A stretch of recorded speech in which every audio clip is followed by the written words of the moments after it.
39 लाख वर्ष पहले से मनाई जा रही होली।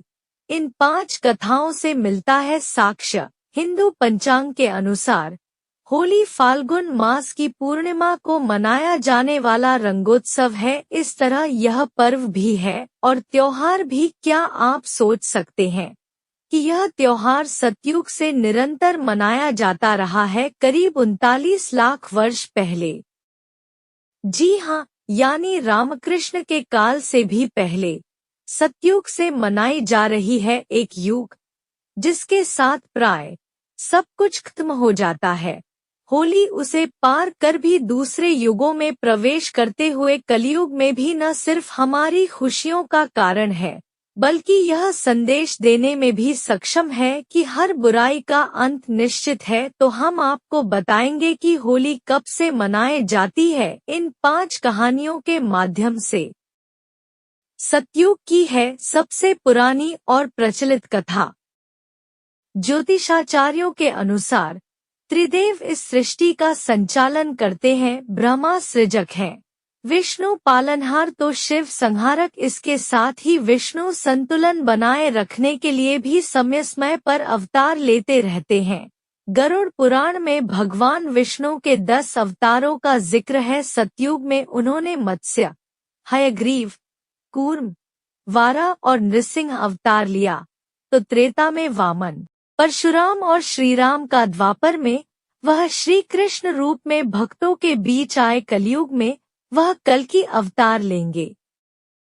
वह समय कलयुग और सतयुग के संधिकाल का होगा। अभी तो कलयुग की शुरुआत ही हुई है। प्रभु अपने सभी अवतारों में दुष्टों का संहार करते हैं, तो अपनी लीलाओं से जीवन जीने का तरीका भी सिखाते हैं।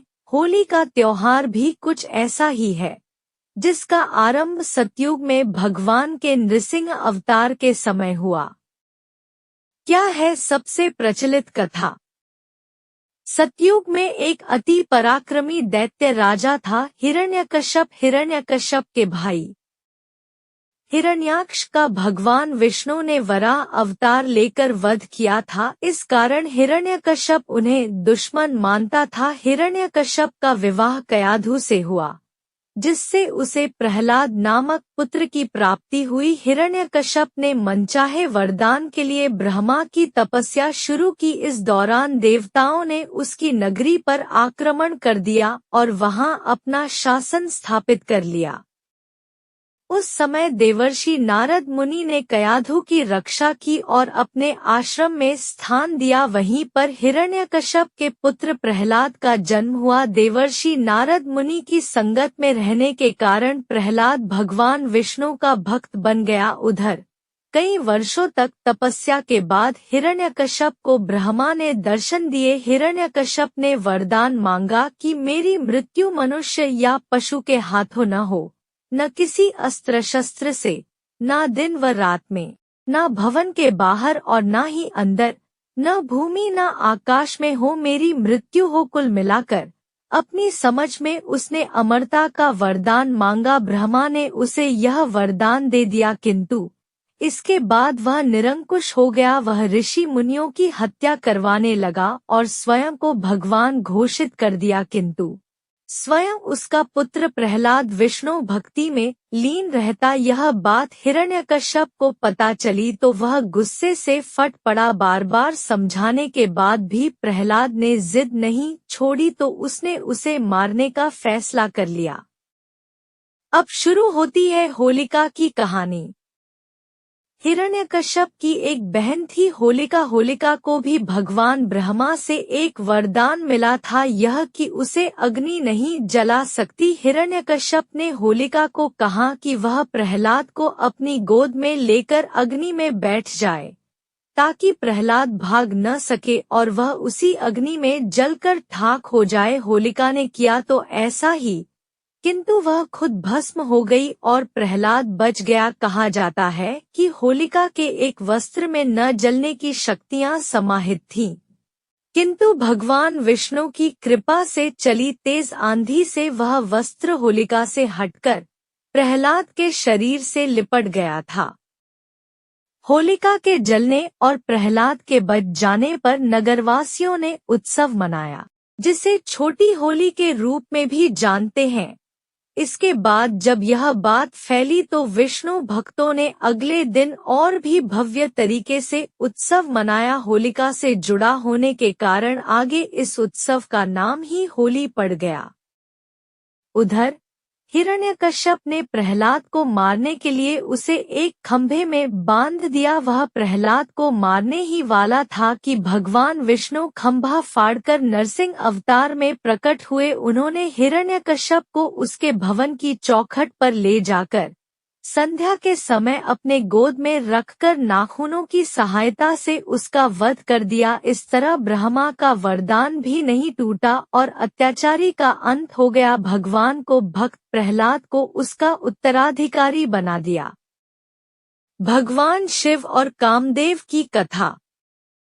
सबसे प्रचलित कथा सतयुग में होलिका दहन की ही है, लेकिन बाद के युगों में भी यह उत्सव अलग अलग समय पर मनाया जाता रहा और इससे अन्य कथाएं भी जुड़ती गई। होली की एक कहानी कामदेव की भी है। पार्वती शिव से विवाह करने के लिए उनकी तपस्या में लीन थी, लेकिन खुद ध्यानमग्न शिव ने काफी समय तक ध्यान नहीं दिया। ऐसे में कामदेव से रहा न गया और उन्होंने भगवान शिव पर पुष्प बाण चला दिया। ध्यान भंग होने से शिव को इतना गुस्सा आया कि उन्होंने अपनी तीसरी आंख खोल दी और कामदेव भस्म हो गए। कामदेव के भस्म होने पर उनकी पत्नी रति रोने लगी और कामदेव को जीवित करने की गुहार लगाई। इसके अगले दिन क्रोध शांत होने पर शिव ने कामदेव को पुनर्जीवित कर किया। माना जाता है कि कामदेव के भस्म होने पर होलिका जलाई जाती है, तो उनके जीवित होने की खुशी में रंगों का त्योहार होली मनाई जाती है। महाभारत काल की कथा क्या आप जानते हैं?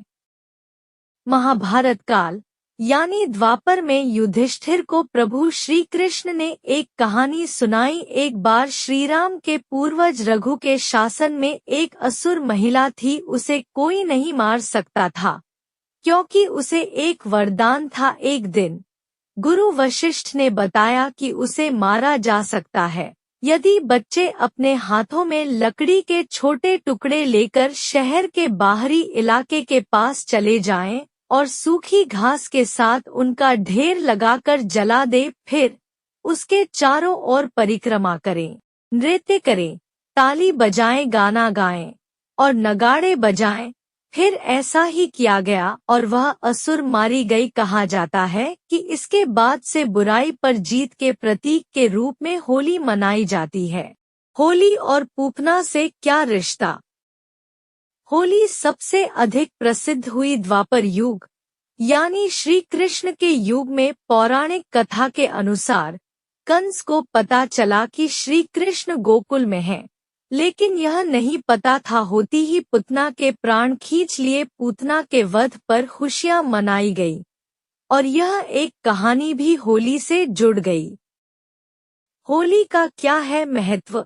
हिंदू धर्म के सभी त्योहार में खुशियां हैं, लेकिन इसके पीछे गंभीर संदेश भी है। जैसे दिवाली अधर्म पर धर्म के विजय का प्रतीक है, वैसे ही होली भी है। इस त्योहार का स्पष्ट संदेश है कि घमंड अच्छा नहीं होता, ईश्वर से बढ़कर कोई नहीं होता। जो भी विधि के विधान को नहीं मानता उसे कोई बचा नहीं सकता।